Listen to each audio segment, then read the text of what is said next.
Hi, today we are going to talk about Annihilator Broadheads. So, my last video was about exact broadheads, and I am still going to use these broadheads. This is my target broadhead, and it has been shot through my target a lot because I practice how I play. So, I don't know if you could see that, if that guy's going to zoom in on there pretty good. Awesome broadhead. Exact broadhead's awesome, and this broadhead is like $7. Now, the Annihilator Katana 100s, these average out to $31.36 a piece, because to get 6 of them to my door was $188.18, which is a lot of money.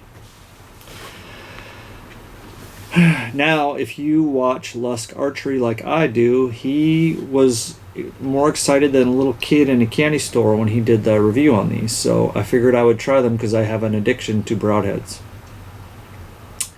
The thing I'd say about these things is they're super solid. Like, it's one piece. It's crazy.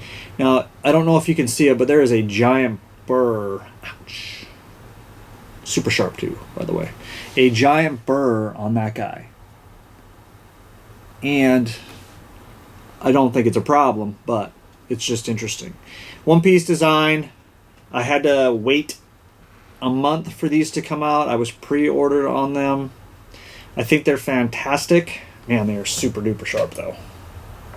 And the testing that he did on them was pretty insane. But if you put them together, the exact obviously is going to have more cutting diameter, because if we have them here and we turn them sideways, it's the exact same thing for the exact. So you're going to have way more cutting diameter, I would say, on this broadhead.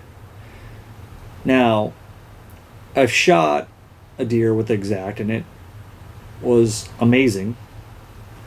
But this guy here, I think, it out-penetrated it on the testing, and it looks pretty nasty. But the way that it made a wound channel, I guess, with the side blades, you gotta be super careful touching them, was interesting, because it has 2 side blades on, and it kind of does some weird stuff with it. So check it out on Lusk Archery. I'm excited to try these out. They come out of the box super duper sharp. They're easy to resharpen, except for these blades on the side. But they look really super solid, and I think they'll go through anything.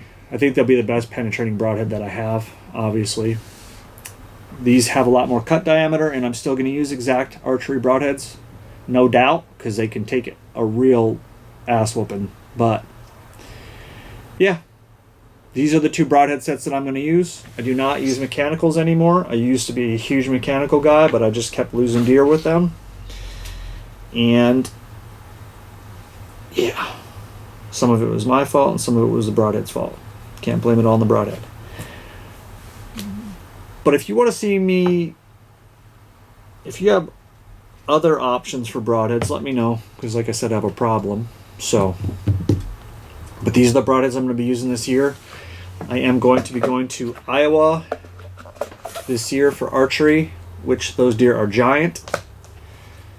And I'll be going to Kansas for muzzleloader, and then Maryland here. So hopefully I'll get a lot of practice. The big problem with these is the price. They're $40 a piece almost, $35 a piece almost, so compared to 7. But we're gonna see if they're cracked up to be. I'm sure they'll be really good. But thanks for watching. Leave your opinion in the comments, and I'll see you in the next one.